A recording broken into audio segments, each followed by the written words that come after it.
प्रशांत सिंह नाम है मेरा और आज के इस वीडियो में मैं आपको एक धार्मिक कथा की जानकारी देने वाला हूँ। इस कथा को आप लोग इतिहास ना समझें, यह केवल एक धार्मिक कथा है। मैं आपको यह धार्मिक कथा इसलिए बता रहा हूँ ताकि आपको ये मालूम हो सके कि यह कथा मूल रूप से किस देश से भारत में आई है। इस कथा के अंतर्गत मैं आपको शुक्राचार्य, बृहस्पति और देवासुर संग्राम के बारे में जानकारी देने वाला हूं। आप सब ने शुक्राचार्य, बृहस्पति और देवासुर संग्राम के बारे में पहले ही कुछ ना कुछ सुना होगा, लेकिन सच्चाई आपको नहीं बताई गई। मूल रूप से यह कथा और ये पात्र किस देश के हैं ये आपको नहीं बताया गया। आपको ये बताया गया कि ये भारतीय पात्र हैं, जबकि इनके प्रमाण भारत में बहुत बाद में मिलते हैं, उससे पहले किसी और देश में मिलते हैं। तो आइए वीडियो की शुरुआत करते हैं। तो वीडियो की शुरुआत यहां से करेंगे। इस कथा को मैंने कई ग्रंथों से लिया है। यहां पर सिर्फ 4 ग्रंथों के नाम लिखे हैं। इन चारों के अलावा भी कुछ ग्रंथ हैं जिनसे मैंने ये कथा ली है। पहला नाम है भागवत पुराण, दूसरा है विष्णु पुराण, तीसरा है महाभारत और चौथा है अवेस्ता। ईरान के पारसी धर्म का एक पवित्र ग्रंथ है ये, उससे मैंने थोड़ी सी जानकारी ली है। और इस वीडियो के अंदर मैं बात करने वाला हूं बृहस्पति के परिचय पर, शुक्राचार्य के परिचय पर, देवासुर संग्राम की कहानी पर, शुक्राचार्य और बृहस्पति में कौन श्रेष्ठ गुरु है, इन पर बात करने वाला हूं। तो वीडियो की शुरुआत यहां से होती है और सबसे पहले बात करते हैं बृहस्पति के परिचय पर। बृहस्पति को देवताओं का गुरु माना गया है और उनका उल्लेख ऋग्वेद, ब्रह्मांड पुराण, विष्णु पुराण, महाभारत, भागवत पुराण, हरिवंश पुराण आदि में मिलता है। बृहस्पति या वाचस्पति का उल्लेख ईरान के पारसी ग्रंथों में वाच बोहू के रूप में मिलता है, परंतु वहां बृहस्पति नाम का सीधा उल्लेख नहीं किया गया है। ये आपको ध्यान में रखना है। बृहस्पति का जन्म अंगिरस ऋषि और उनकी पत्नी श्रद्धा, एक जगह उनका नाम शिल्पा भी लिखा हुआ है, तो मैंने दोनों नाम यहाँ पे लिख दिए हैं, से हुआ था। तो यहाँ पे आपको ध्यान रखना है कि बृहस्पति का जो उल्लेख है वो ईरान के पारसी ग्रंथों में भी मिलता है, लेकिन वहां पर बृहस्पति नाम नहीं है, वाच के नाम से या बोहू के नाम से मिलता है। और ऋग्वेद में बृहस्पति को वाचस्पति भी कहा गया है। तो ये दोनों नाम एक ही व्यक्ति के हैं, ये आपको याद रखना है। बृहस्पति ने वेदों की शिक्षा प्राप्त की और यज्ञों की गूढ़ विद्या को भी प्राप्त किया। उनकी विद्वता को देखकर देवताओं ने उन्हें पुरोहित और गुरु बना लिया। उसी समय से बृहस्पति देवगुरु कहे जाने लगे। ऋग्वेद के 10वें मंडल के 71वें सूक्त में बृहस्पति को वाणी के उद्घाटक के रूप में वर्णित किया गया है। बृहस्पति को पृथ्वी पर इंद्र का सहायक भी माना गया है। साथ ही उन्हें पथ प्रदर्शक अर्थात मार्ग दिखाने वाला, रक्षक अर्थात रक्षा करने वाला और वज्र का निर्माता भी माना गया है। इंद्र के हाथ में जो वज्र आपको दिखाई देता है उसका निर्माता बृहस्पति को ही माना गया है। बृहस्पति की पत्नी का नाम था तारा। तारा की सुंदरता पर चंद्रदेव मोहित हो गए और उन्हें वह अपने साथ ले गए। बृहस्पति ने चंद्रदेव से तारा को वापस मांगा, तो चंद्रदेव ने तारा को वापस करने से मना कर दिया। इससे देव और असुरों के बीच युद्ध की स्थिति बन गई। अंततः ब्रह्मा जी के हस्तक्षेप करने पर चंद्रदेव ने बृहस्पति की पत्नी तारा को वापस किया, लेकिन तब तक तारा को चंद्रदेव ने गर्भवती कर दिया था। उसी गर्भ से बुध नाम के एक व्यक्ति का जन्म हुआ, जिसे ब्राह्मण ग्रंथों में चंद्रवंश का प्रवर्तक माना जाता है। बुध के चंद्रवंश में ही यदु, पुरु, कुरु, पांडव, कौरव उत्पन्न हुए थे। बृहस्पति के संबंध में महाभारत और भागवत पुराण में एक प्रसंग आता है। बृहस्पति का एक भाई था जिसका नाम था उतथ्य। उतथ्य की पत्नी का नाम था ममता। ममता सुंदर थी और उसकी सुंदरता को देखकर देवताओं के गुरु बृहस्पति की काम वासना जाग उठी। बृहस्पति ने अपने भाई की पत्नी ममता का बलात्कार कर दिया। ममता ने बृहस्पति को खूब रोका, मैं गर्भवती हूं, मेरे साथ संभोग मत करो, लेकिन बृहस्पति काम वासना में अंधे हो चुके थे। उन्होंने एक भी बार ममता की बात नहीं सुनी। इसी बलात्कार से ऋषि भरद्वाज का जन्म हुआ। बृहस्पति के द्वारा किया गया यह कुकृत्य अति निंदनीय और घिनौना है। तो ये तो था बृहस्पति का परिचय। जैसा शास्त्रों में लिखा है वैसा ही मैंने आपको बताया है। यहाँ पर आपको ध्यान रखना है कि कथावाचक जो कथाएं सुनाते हैं वो कथाएं अलग हैं, क्योंकि वो बुराई को नहीं दिखाते हैं, केवल अच्छाई को दिखाते हैं। लोग उसे याद कर लेते हैं, फिर जब उनके सामने पूरा सच रखा जाता है तो वो उसको अस्वीकार करने लगते हैं। उन्हें ऐसा लगता है कि ग्रंथों में ऐसा लिखा ही नहीं है। हमने भी कथा सुनी है। सुनने में और पढ़ने में जमीन आसमान का फर्क होता है। कथाएं सुनने से अच्छा है आप ग्रंथों को स्वयं पढ़िए, उनमें क्या लिखा है और कैसा लिखा है वो सब आपको अच्छे से समझ में आ जाएगा। मैं जानता हूं कि यहां पर मैंने बृहस्पति और ममता के बारे में जो बात की है, बहुत से लोगों को ये बात हजम नहीं होगी, तो मैंने प्रारंभ में ही ग्रंथों के नाम बताए हैं। आप उन ग्रंथों को खोलकर देख सकते हो। तो ये तो थी जानकारी बृहस्पति के बारे में। और अब बात करते हैं शुक्राचार्य के बारे में। शुक्राचार्य का जन्म ऋषि भृगु और उनकी पत्नी काव्या से हुआ था। शुक्राचार्य को उष्णा के नाम से भी जाना जाता है। ईरान के पारसी धर्म ग्रंथ अवेस्ता के अध्याय 13 में उष्णा अर्थात शुक्राचार्य का उल्लेख है। आप लोग स्वयं पढ़ सकते हो। ऋषि भृगु के पुत्र होने के कारण शुक्राचार्य को भृगुवंशी भी कहा जाता है। शुक्राचार्य शिक्षा प्राप्ति के लिए ऋषि अंगिरस के आश्रम में गए, जहां उनके साथ भेदभाव हुआ। अंगिरस अपने पुत्र बृहस्पति को अच्छे से शिक्षा प्रदान करते थे और अन्य शिष्यों को वो इतना महत्व नहीं देते थे। अंगिरस के पक्षपाती रवैये के कारण शुक्राचार्य उनसे असंतुष्ट हो गए। शुक्राचार्य ने कठोर तप करके भगवान शंकर को प्रसन्न किया। भगवान शंकर ने शुक्राचार्य को मृत संजीवनी विद्या दी। मृत संजीवनी विद्या वह विद्या थी जिससे मरे हुए व्यक्ति को भी जीवित किया जा सकता था। शुक्राचार्य ने इसी विद्या का प्रयोग देव और असुरों के मध्य हुए युद्ध में किया था। शुक्राचार्य धर्म, युद्ध कला, राजनीति, न्यायिक व्यवस्था, योग, ध्यान आदि में निपुण थे। इसी कारण असुरों अर्थात यज्ञ और बलियों के विरोधी जो थे, उन्होंने शुक्राचार्य को अपना पुरोहित और गुरु बना लिया था। बृहस्पति के समर्थकों ने शुक्राचार्य को असुर, दैत्य, राक्षस और दानवों का गुरु कहा है। शुक्राचार्य असुर राजा बलि के गुरु भी थे। जब विष्णु ने वामन रूप धारण करके राजा बलि के पास पहुंचे थे और राजा बलि से 3 पग भूमि मांगी, तब शुक्राचार्य ने राजा बलि को सावधान किया था और बोला था कि ये कोई साधारण व्यक्ति नहीं है बल्कि स्वयं विष्णु है। लेकिन राजा बलि ने अपने गुरु की बात नहीं मानी और साम्राज्य खो दिया था। शुक्राचार्य को शुक्र नीति, सुक नीति नामक ग्रंथ का रचयिता भी माना जाता है। इस ग्रंथ में राजनीति, शासन, युद्ध नीति, दंड नीति, प्रजा कल्याण की बातें लिखी हैं। शुक्राचार्य सिर्फ असुरों के गुरु ही नहीं बल्कि धर्म, राजनीति, युद्ध नीति, दंड नीति, संजीवनी विद्या के प्रतीक भी थे। वह यज्ञ, वेदों, बलियों के विरोधी थे। इसी कारण बृहस्पति के समर्थकों ने उन्हें असुरों का गुरु कहा है या दैत्यों का गुरु कहा है, दानवों का गुरु कहा है, क्योंकि वो यज्ञों को नहीं मानते थे और यज्ञों में दी जाने वाली बलियों को नहीं मानते थे।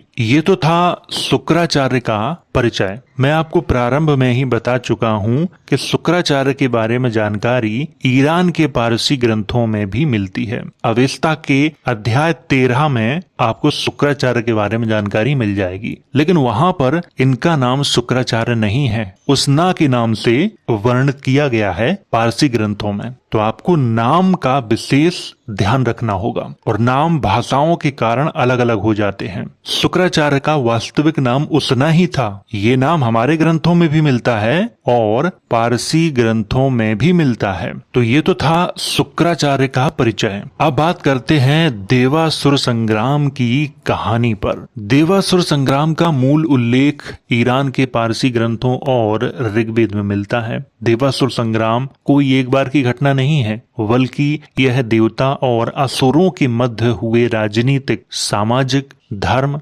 विद्या, युद्ध आदि पर आधारित पारस्परिक संघर्ष है। इसीलिए किसी भी ग्रंथ में देवासुर संग्राम की पूरी कहानी वर्णित नहीं है। अलग अलग ग्रंथों में अलग अलग प्रसंग के रूप में देव और असुरों का संघर्ष दिखाई देता है। जैसे ऋग्वेद में इंद्र और वृत्रासुर, असुर राजा बलि और वामन, समुद्र मंथन के समय देव और असुरों का संघर्ष आदि के रूप में दिखाई देती हैं ये कथाएं। ऋग्वेद में वर्णित इंद्र और वृत्रासुर की कहानी इस प्रकार है।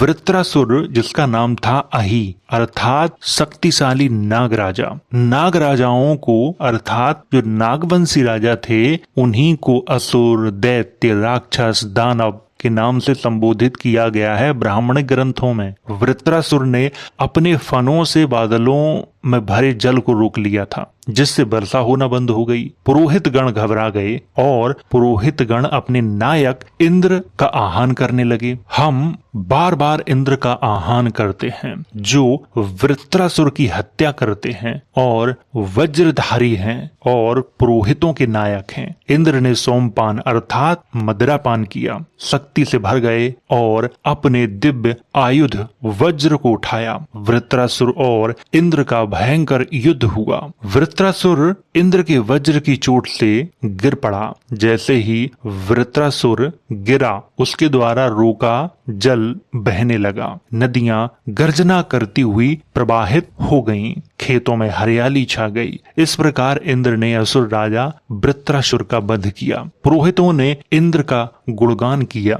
ये एक छोटी सी कहानी है जो देव और असुरों के मध्य हुए संघर्ष को बयां करती है। इसमें इंद्र वृत्रासुर की हत्या करते हैं और इस कहानी का उल्लेख ऋग्वेद में आपको मिल जाएगा, तो आप उसे देख सकते हो। अब बात करते हैं असुर राजा बलि और वामन की कथा के बारे में। महान असुर राजा बलि, जो विरोचन का पुत्र था। राजा बलि इतना शक्तिशाली था कि उसने देवताओं को पराजित करके तीनों लोकों पर विजय प्राप्त कर ली थी। देवताओं की इतनी बुरी पराजय हुई कि वह अत्यंत दुखी हुए। बेबस होकर वो भगवान विष्णु के पास पहुंचे और प्रार्थना की, हे प्रभु, बलि ने हमें बुरी तरह पराजित किया है। तीनों लोकों पर उसका अधिकार हो गया है, जिससे सभी देवतागण दुखी हैं। आप धर्म की रक्षा करें। यहाँ पर ध्यान देने योग्य तथ्य क्या है? असुर राजा बलि ने किसको पराजित किया है? देवताओं को पराजित करके उनके राज्य पर अधिकार कर लिया है। लेकिन देवता भगवान विष्णु के पास जाकर क्या कह रहे हैं कि आप धर्म की रक्षा करें, क्योंकि असुर राजा बलि ने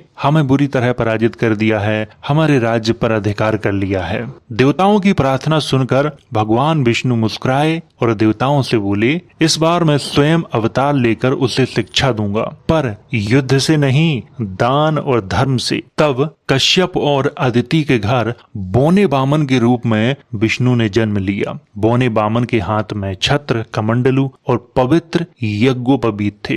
राजा बलि ने उस समय एक भव्य अश्वमेध यज्ञ किया, जिसमें असंख्य मुनि और असुर उपस्थित हुए। उसी यज्ञ में बामन मुनि के रूप में भगवान विष्णु पहुंचे। असुर महाराजा बलि ने आदर पूर्वक स्वागत किया और कहा, हे मुनिवर, आप जो चाहें वह दान मांग लो, मैं आपको दान दूंगा। कहिए मुनिवर, आपकी क्या इच्छा है? बामन मुनि मुस्कुराए और कहा, मुझे अधिक नहीं चाहिए, केवल 3 पग भूमि दे दीजिए। सब लोग हंस पड़े। इतना छोटा बालक और बस 3 पग भूमि मांग रहा है। बलि राजा भी हंसकर बोले, हे मुनिवर, 3 पग भूमि से क्या होगा, मैं पूरा द्वीप दे सकता हूँ। वामन मुनि बोले, जो संतुष्ट नहीं उसे पूरा जगत भी कम है, और जो संतुष्ट है उसके लिए 3 पग पर्याप्त है। असुर राजा बलि ने वामन मुनि को 3 पग भूमि दान देने की प्रतिज्ञा कर दी। तब असुर राजा बलि के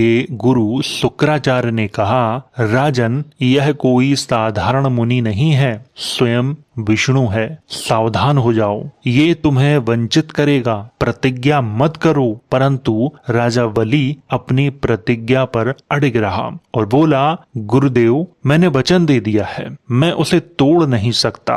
यदि विष्णु स्वयं आए हैं तो मैं अपने वचन से पीछे नहीं हटूंगा। जैसे ही दान की प्रतिज्ञा पूरी हुई, छोटा बामन अचानक विराट रूप में फैल गया। एक पग से पृथ्वी को नापा, दूसरे पग से आकाश को नाप लिया। अब तीसरा पग रखने की जगह नहीं बची। तब विष्णु ने पूछा, अब तीसरा पग कहाँ रखूं राजन? असुर राजा बलि झुक गए और बोले, भगवान मैंने वचन दिया था, तीसरा पग आप मेरे सिर पर रख दीजिए। भगवान विष्णु ने अपना तीसरा पग असुर राजा बलि के सिर पर रख दिया। असुर राजा बलि की दानशीलता, सत्य निष्ठा और भक्ति देखकर भगवान विष्णु ने आशीर्वाद दिया, हे बलि तुम धर्म के आदर्श हो, पाताल तुम्हारा राज्य रहेगा, पर मैं सदा तुम्हारे द्वार पर पहरा दूंगा और आने वाले युग में तुम इंद्र पद को प्राप्त करोगे। तो ये किसने कहा था? भगवान विष्णु ने कहा था असुर राजा बलि से। तो यहाँ पर देवताओं ने छल कपट से असुरों को पराजित किया। सीधे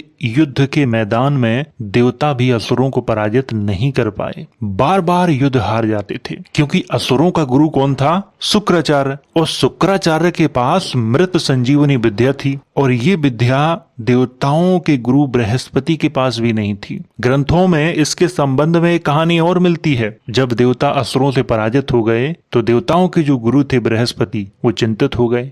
उन्होंने अपने पुत्र कचा को शुक्राचार्य के पास भेज दिया शिष्य बनने के लिए। जाओ शुक्राचार्य के पास शिष्य बन के रहो और उससे मृत संजीवनी विद्या को सीख लो। और अंत में बृहस्पति के पुत्र कचा को शुक्राचार्य ने मृत संजीवनी विद्या की शिक्षा दी थी। ये कहानी ग्रंथों में मिलती है, लेकिन इसको मैंने यहाँ पर नहीं लिखा है क्योंकि ये इतनी महत्वपूर्ण नहीं है। तो ये तो थी जानकारी देवासुर संग्राम के बारे में। शुक्राचार्य और बृहस्पति में श्रेष्ठ कौन? बृहस्पति और शुक्राचार्य में लोग बृहस्पति को श्रेष्ठ मानते हैं, क्योंकि बृहस्पति देवताओं के गुरु थे। जो देवताओं का गुरु है वह तो श्रेष्ठ होगा ही। शुक्राचार्य असुरों के गुरु थे, वह कैसे श्रेष्ठ हो सकते हैं? सबसे बड़ी गलतफहमी हमारे दिमाग में यही धार्मिक लोगों ने डाली है। दोनों के मध्य में आगे तुलना करूंगा और आपको समझा दूंगा कि कैसे एक गलत व्यक्ति को अच्छा साबित करने का प्रयास किया गया है, क्योंकि वह देवताओं का गुरु था इसलिए। और अगर आप एक गलत व्यक्ति को अच्छा साबित कर रहे हो तो ये धर्म की बात नहीं है, ये बात अधर्म की है। लेकिन अधर्म की बात को आप धर्म के साथ जोड़कर उसे प्रचारित कर रहे हो, ये भी नैतिकता के हिसाब से सही नहीं है। बृहस्पति वेद, यज्ञ, बलि, धर्म, मंत्रों के ज्ञाता थे, पर बृहस्पति नैतिक दृष्टि से हीन थे, क्योंकि उसने अपनी पत्नी तारा को चंद्रदेव को दे दिया था। चंद्रदेव ने उसे गर्भवती कर दिया था। यहाँ पर बृहस्पति ने अपनी पत्नी को अन्य पुरुष के साथ भेजकर अनैतिक कार्य किया था, जो उनके गुरु पद के लिए भी अच्छा नहीं था। उनके चरित्र पर प्रश्न खड़ा करता है ये कृत्य। बृहस्पति ने दूसरा कुकृत्य अपने भाई की गर्भवती पत्नी ममता के इनकार करने के बावजूद उसका बलात्कार किया था, जो ये दर्शाता है कि बृहस्पति देवताओं के गुरु होते हुए भी अपनी काम वासना को शांत नहीं कर पाए। और जो व्यक्ति अपनी काम वासना को स्वयं से नहीं जीत सका, वह देवताओं का गुरु तो हो सकता है, लेकिन श्रेष्ठ गुरु नहीं हो सकता। आप अपने दिमाग से सोचिए कि आप एक गांव में रहते हैं और उस गांव का एक मुखिया है। वो मुखिया अपनी पत्नी को किसी और के साथ भेज दे, फिर वापस उसको स्वीकार कर ले, फिर अपने भाई की पत्नी के साथ बलात्कार कर दे, तो क्या वो श्रेष्ठ हो सकता है? जो उसके समर्थक हैं वो उसे श्रेष्ठ मानेंगे क्योंकि वो उसके समर्थक हैं। समर्थकों के अंदर एक कमी होती है कि वो जिसके समर्थक होते हैं उसके अंदर की उन्हें बुराइयां नहीं दिखती हैं। चाहे वो कितना भी अत्याचारी हो जाए, दुराचारी हो जाए, फिर भी उन्हें बुराइयां नहीं दिखेंगी। और यही कारण है कि बृहस्पति को देवताओं का गुरु होने के कारण उनके सारे कुकर्मों को नजरअंदाज करके उन्हें श्रेष्ठ गुरु का दर्जा दिया गया है। लेकिन यहाँ पर धार्मिक लोगों की एक बात को स्वीकार करना पड़ेगा कि उन्होंने सच्चाई को छुपाया नहीं है, सीधा ग्रंथों में लिखा है और आपके विवेक पर छोड़ दिया है कि आप किसे श्रेष्ठ मानते हो और किसे श्रेष्ठ नहीं मानते हो। बृहस्पति की अच्छी बातों को भी दिखाया है और बृहस्पति के द्वारा किए गए कुकर्मों को भी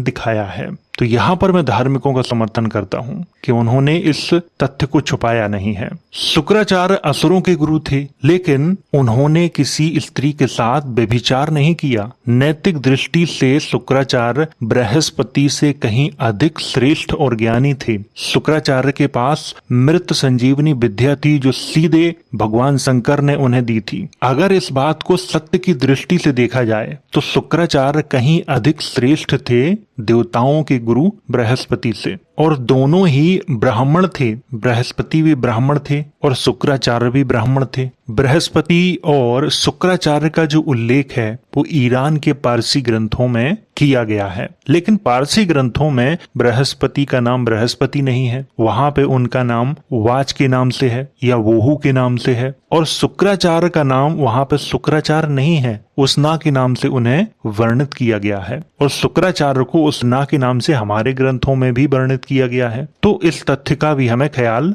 रखना पड़ेगा। और ईरानी ग्रंथों में बृहस्पति और शुक्राचार्य की कहानी कहां से आई, इसके संबंध में मैंने अन्य ईरानी ग्रंथों को पढ़ना शुरू किया है। जैसे ही इस तथ्य की जानकारी होगी मैं आप सबके साथ इस जानकारी को जरूर शेयर करूंगा। जैसे पिछली वीडियो में मैंने आपको बताया था कि यमराज की जो कहानी है वो चाल्डियन कथाओं से ली गई है, अर्थात बेबीलोनियन कथाओं से ली गई है। इसी तरह जो बृहस्पति और शुक्राचार्य की कहानी है, देवासुर संग्राम की जो कहानी है, वो ईरान के ग्रंथों में कहां से आई ये मैं आपको बताऊंगा, क्योंकि अभी बहुत से ईरानी ग्रंथ हैं जिन्हें मैंने पढ़ नहीं पाया है। जैसे ही उनका अध्ययन पूरा होगा मैं आपको इसकी जानकारी अवश्य दूंगा। लेकिन इतना मैं आपसे जरूर कहूंगा कि ईरानी ग्रंथों में बहुत अच्छी जानकारी मिलती है, और देवताओं की जो मूल कहानियां हैं वो आपको ईरानी ग्रंथों में ही दिखाई देंगी। अगर आप भी ईरानी ग्रंथों का अध्ययन करना चाहते हैं या पारसी ग्रंथों का अध्ययन करना चाहते हैं तो अंग्रेजी भाषा में वो उपलब्ध हैं, तो उनका आप अध्ययन कर सकते हैं।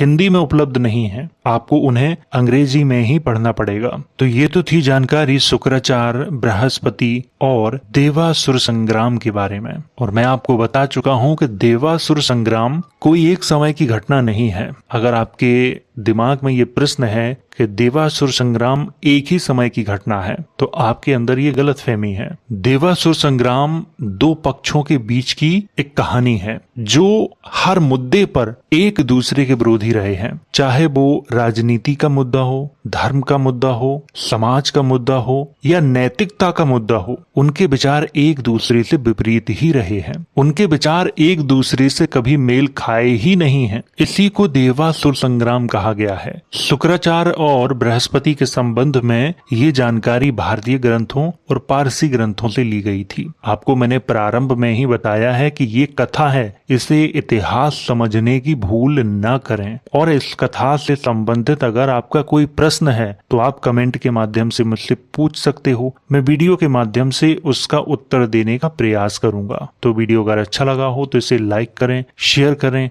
वीडियो देखने के लिए धन्यवाद।